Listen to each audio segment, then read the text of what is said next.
Hello, welcome to Spreadsheet Solving. In our video today, we are going to cover two basic functions in the statistical function family, and that is the min and the max. In the next segment of this video, you're also going to discover the large and the small functions, all of which are related. So let's start here with the min and the max. The min and the max, minimum, maximum. Here we want to show you what the minimum value is for this particular data set. We've got a small data set here so that we can see how these formulas work. What we should expect is when we use the minimum function, we should expect the answer to be negative 500 because that is the lowest value within this data set. Similarly, for the maximum function, we should expect the output to be 500 because that, within this data set, is the largest value. So, how do we set this up? The proper name is just as the name says, it's min, followed by the open paren. For both min and max functions, the only argument required is the data set. So here we have this range selected, and as we would expect, the minimum number is negative 500. And I'll make this a little bigger for you guys here. So, maximum. We set up the formula the same way, equals max followed by this data range, and just as we would expect, the answer would be 500. Okay, so let's take a look at a neat example here. I'll back out here and show you what we have to our left. What we have here are the top ranking 100 movies ranked by their total gross sales. I got this information from Box Office Mojo's website, downloaded in November of 2012. Okay, so what we have here is what would be the largest and the smallest total grossing sales across these top 100 movies. Similarly, we can find the same what is the largest number of theaters and the lowest number of theaters that a particular movie within this top ranked list was shown in.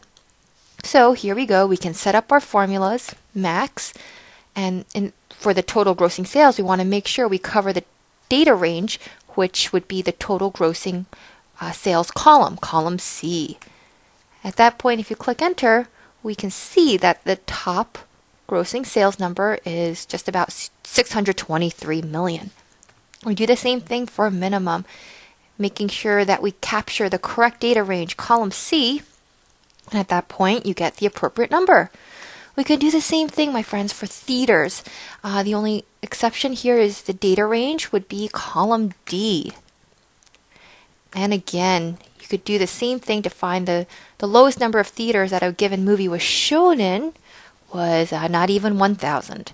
Okay, so here you go. Max, min functions within the statistical function family. Okay, in our next segment, we're going to take a look at other statistical functions, which include the small and large functions. We're going to take a look at two functions. The first will be known as the large function. Now, what if we wanted to know what is the second largest number of theaters that the top 100 grossing movies has been shown in? So let's say we wanted the second largest number of theaters. The function you would use is as simple as large. Capture the entire range. This is your data set. And then place after the comma as your second argument the rank of which you'd like the largest number to appear. So we want the second largest number in terms of theaters, and that would be 4,349. Now let's say we wanted the first largest. Again, you would use the large function and replicate the entire data set followed by a 1. Now the first largest is essentially the maximum. And this is a function that we've already learned, which is simply the max. So what's our prediction? The result of this should equal the first largest. Again, the max does not require two arguments. It's simply the data set that you need to capture. And once you click enter, you will see, just as we predicted, the maximum would be exactly the same as the first largest.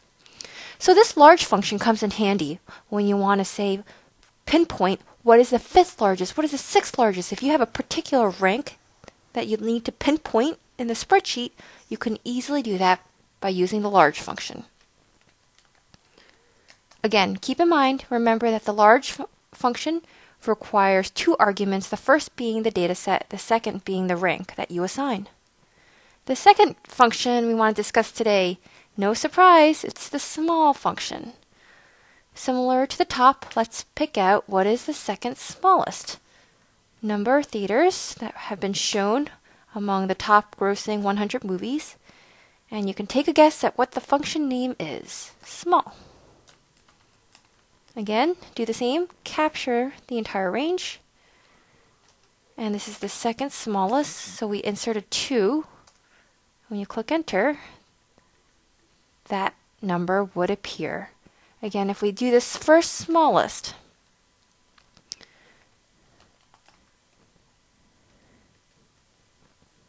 and capture the range followed by the 1, just as we've done above, we know that the first smallest should equal exactly to the minimum.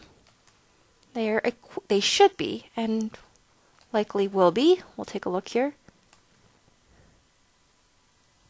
Equivalent. Let's take a look. Here we go. All right, 924. It's the smallest, the fewest number of theaters that was shown for any given movie within the top grossing 100 list. And there you have it. The large and the small functions. See you in the next video.